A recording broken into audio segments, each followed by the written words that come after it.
Hi guys, I'm finally going to be doing the long-awaited video of comparing the Charlotte Tilbury powder and the Pat McGrath powder. I've been talking about doing this video for a while because they're both sort of aimed at the same market. They're both fairly high-end. They're both supposed to be sort of blurring under eye powders, and I bought them at exactly the same time. But I've been kind of putting it off because they're so similar that I'm sort of, I don't know, I guess really, if I'm honest, I'm frightened that I'm going to decide when I actually do a proper trial and show you on camera that this isn't my favourite, because at the moment this is my favourite. Anyway, I'll discuss the sort of differences between the two, and then I'll put some on, put some concealer on, and then put some on over the top. I've basically sweated all my makeup off today, so we're pretty much working with a sort of blank canvas.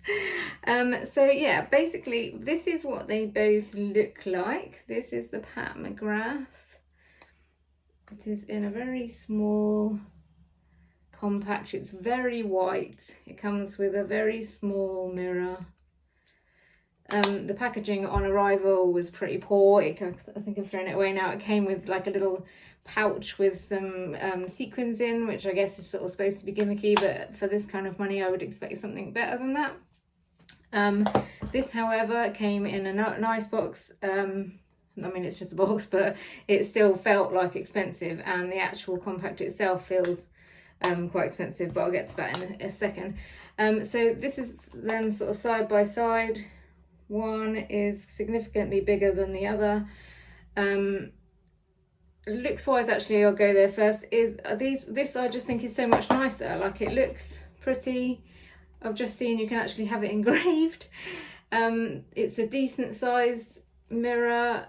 As you can see, I've used a lot of it. Like, it's got nice sort of branding of the Charlotte Tilbury. It's like, it feels nice. I would not be embarrassed to get this out of my handbag, basically. Not that I would be embarrassed to get this out of my handbag, but it's not particularly anything special, basically. Like, it's fine, but like for the price that you're paying for it, so it's £28 for this one for 4 grams of powder, and £38 for this one for 8 grams of powder. So although this one is initially a more expensive outlay, you get twice as much for your money. So I think that actually works out. The Charlotte Tilbury is £4.75 per gram, and the Pat McGrath is £7 per gram. So it's actually quite a lot more expensive, despite it not looking as expensive. Loads of people rave about this as their like ride or die, so which is why I bought it in the first place. And it is really good, but like, I just prefer this from a looks point of view, basically. So they're both come, the Pat McGrath comes in 5 shades, which is not great really, but I mean, this is so white. Like, I mean, I'm a normally pale person. Like, it's the summer, so I've got a bit more colour, but like this, I was actually a little bit frightened to use it because it's so white. Whereas this is also fair, but it's more of a like powdery colour.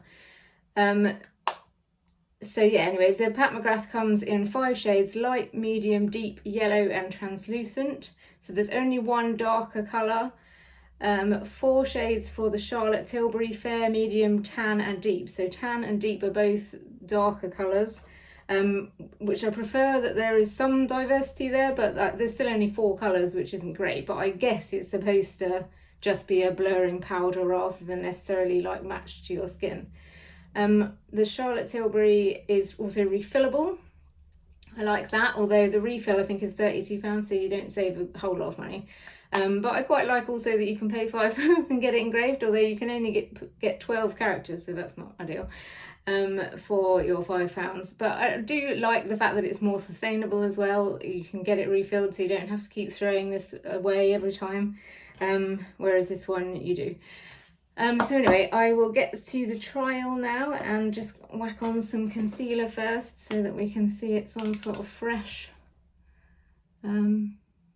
base. Like, I've been using these since I bought them for maybe a month now, and they are game-changingly better than your average powder. Like, before that I was just using like a Rimmel powder or I was using the e.l.f. loose one, I think, and they're both good in their own right. Like, that Rimmel one I have literally been using for my entire life.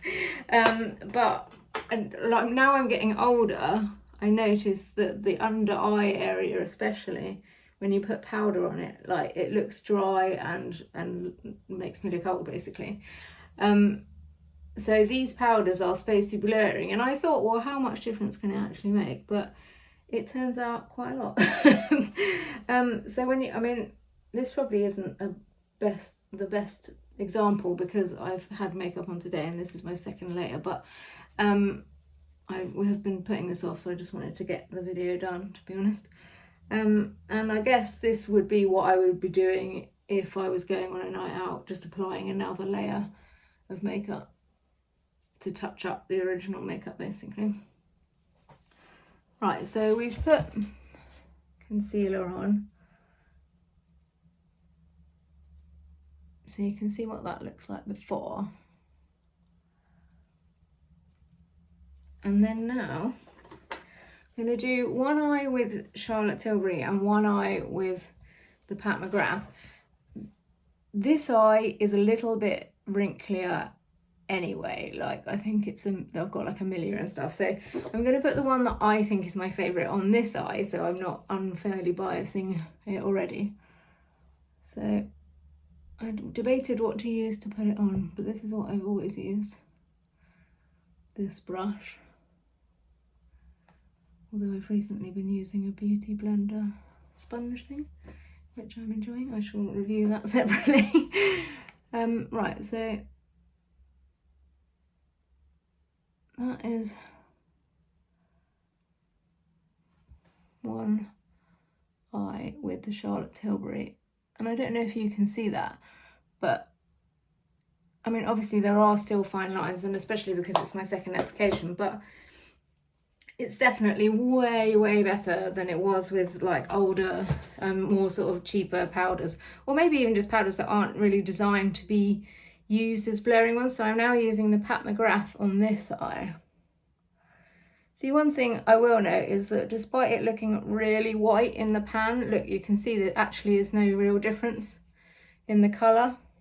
So it doesn't make your under eye look super pale, which is like good if you're, because I already tend to put on like lighter concealers. See, again, it's good. Like they are both, I think, probably on a par. I don't think I could even tell the difference, if I'm honest. Let me see what you think. Can you see any difference? Like, it's very similar, even colour wise. I wouldn't be able to tell now that I've put two different powders on. So because I've been using these for like a month now and I can't really tell the difference performance wise, they are both way better than other powders, let me repeat, but between the two of them, the actual performance wise, I can't tell any difference. So I'm gonna go with this one basically, just because it's prettier. I know that's not really a good reason. It's also cheaper, really, pound for gram, and more sustainable. You know, I can get a refill, so in the long run it'll be even cheaper.